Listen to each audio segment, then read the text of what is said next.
Thank you very much, Ambassador Sybil. I must confess that we've had two very hard-hitting and provocative and completely different presentations. And my head is now rather far away from what I had myself planned to say. But I'll try and bring it back, and I will be brief. First of all, this idea of squaring the circle. What do we define as the circle? The way I would like to read it right now is that the circle is India, Pakistan, and China, and their rather fraught relations that Ambassador Sybil described so succinctly and that Varun actually expanded on. The potential squarer in that is the US. This only happened because the US entered Afghanistan and therefore willy-nilly became more engaged in a more intimate level with the security problems and concerns of these three countries in the region. Otherwise, quite frankly, I think the US had little interest in a substantive relationship in security in South Asia. I would argue, in fact, that they have even less interest today than they might have had earlier, because the tasks of squaring the circle are too large, quite frankly, and the US does not see a partner in that effort. I think there was a moment, perhaps 2007, well, 2008 to 10, 11 maybe, in which the Obama administration in particular was really, really interested in seeing whether there was an opportunity to square the circle. However, the last couple of years have led many international observers and potential friends to conclude that our policy-making process is, to put it very politely, dysfunctional, and therefore little can be expected in the short term, which means the next 5, 8, 10 years, in trying to work as allies with India. Now that's sort of the background to what I'm going to say further. The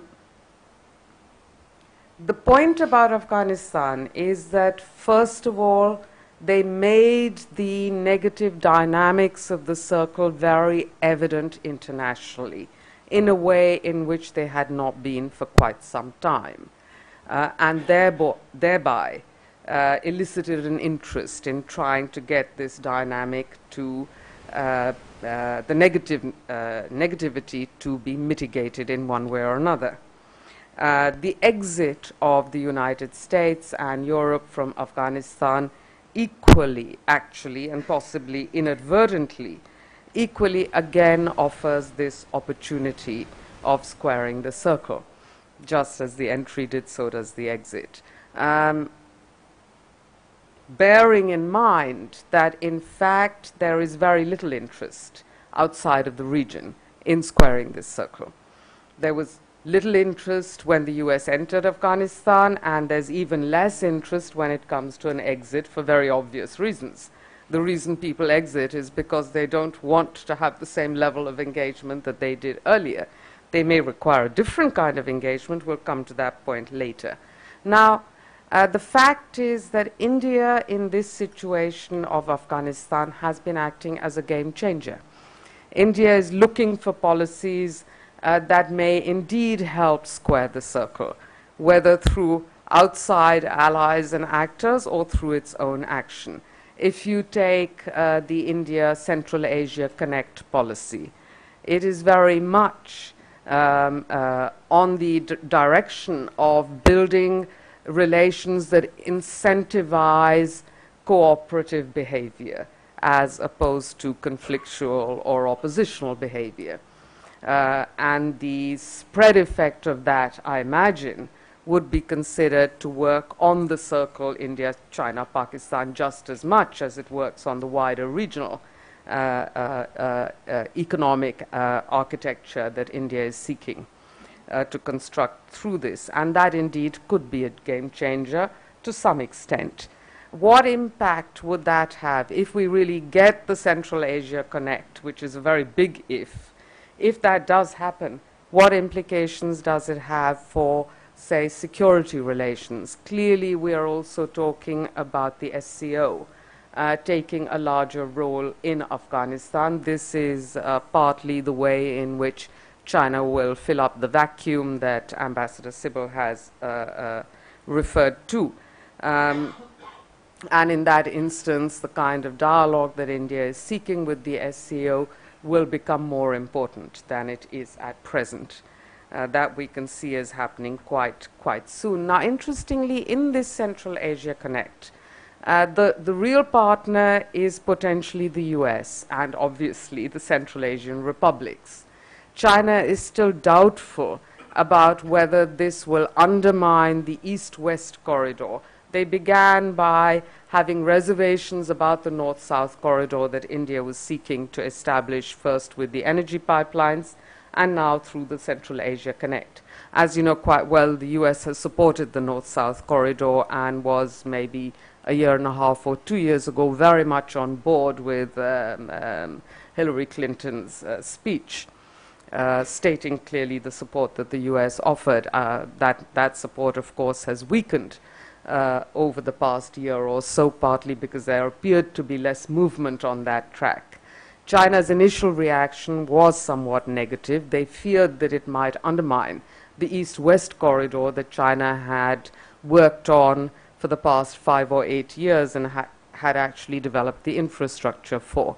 But it seems that China's opposition may not be strong, and that it may indeed be possible to discuss this in such a way that both would gain economic benefits from it.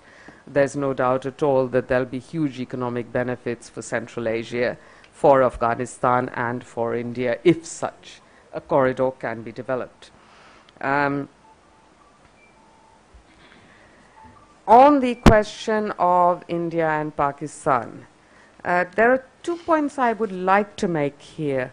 One is that actually, Varun, I don't agree at all that in the peace between India and Pakistan is not popular in domestic politics. In fact, both Benazir Bhutto and Nawaz Sharif won their largest mandates when their chief campaign plank was peace with India. It's when it has not been a major campaign plank that they have not done so well. And it's quite interesting that the political parties in Pakistan do know that, because it's in their campaign manifestos for this coming election, but it is not a chief campaign plank, which is a pity, actually. If they'd made it a chief campaign point, it could indeed have resulted in good dividends. And this is the right moment to make it such a plank, given that there has been so much negativity in the last 6 or 8 months. No cooperation on MFN, no cooperation on trade access, no cooperation on the trials going on, the terrorism issue, etc., problems on the line of control, mounting hostility on our side in our media, and so on and so forth. All of these negatives would have actually could have been addressed had this been made a campaign plank. And I hope indeed that it is also a campaign plank in our elections that will come up within a year or so. Largely because, frankly, the domestic constituency is pro. Almost all surveys and polls that are done at an electoral point or at a point of critical interest, for example, fishermen being a point of critical interest, you will find that there is more support for positive outcomes than there is for institutionalizing negative behaviors. And that's a point perhaps the policy analysts need to make much more strongly than we do today. But let me say that is not necessarily a part of a circle. Now, to go to the India, China, Pakistan circle. Again, the Afghanistan impact or result has been now that China is interested in talking to India about Afghanistan. There's now a separate India-China dialogue on Afghanistan, which is certainly not something that the Pakistani military would be very comfortable with, but China is nevertheless going ahead with it. On the question of extremism, there is now a belief in China that there is a common interest between India and China on dealing with potential extremist fallouts post-2014. It will not, we can assume, it will not expand necessarily to cover groups like the Lashkar-e-Taiba, which are regarded as India-focused and not Afghanistan-focused or China-focused. But it may at least begin, let us say, on the periphery with some degree of cooperation. Economic interest, China will have an interest in cooperating with India to discuss security of economic investments in Afghanistan. That's another area of some mutual interest. However, what is a question for us is that these incursions and some muscle flexing that we have seen from China in the recent past, how are we to interpret that? When we see on one side some openings happening and important dialogues on important security issues for India beginning to take place, and then on the other side you see actions that do cause concern for Indian security. How do you balance that out, I think, is a question for security and policy analysts to have a much more substantial discussion in India on. I mean, obviously, in terms of reactions, we ought to be able to find a via media between these two very opposite sets of Chinese actions that are taking place. And there is little doubt in my mind that it should be possible to put the issues that are contentious or problematic, for example, this incursion, and on a sort of priority discussion agenda and discuss them. It's surprising to me that our media is having this huge debate on, you know, at what level and how should it, and should we discuss, should we not discuss. Ideally, actually, the point would have been during the Chinese Premier's visit to discuss it then. That would have been the ideal way of resolving it. It's, however, it appears a little unfortunate that we are looking for other ways when you have, in fact, an opportunity already made, and that is the right level to bring it up, because it's not a minor issue. These are all sort of, all the little seemingly minor issues are all connected to each other, whether it's the, you know, Jammu Kashmir passport problem or the incursion in Ladakh problem or the this or the that. They add up to a sort of package of little irritants that should not be dealt irritant by irritant. They need to be dealt at the level of an overall policy approach, at the level of the two premiers talking to each other. Finally, since I'm getting close to the end of my time, the pivot to Asia, would that help to square the circle? As you know, we escaped part of the circle through our Look East policy. So, logically speaking, you can see that the pivot to Asia might make a difference. However, the US is already losing interest in the pivot to Asia. That their new, say, discourse is the European Free Trade Agreement partnership and how to, how to strengthen Euro-Atlantic relations through the FTA, and possibly an Asian FTA in which India is not yet a part or considered to be a part.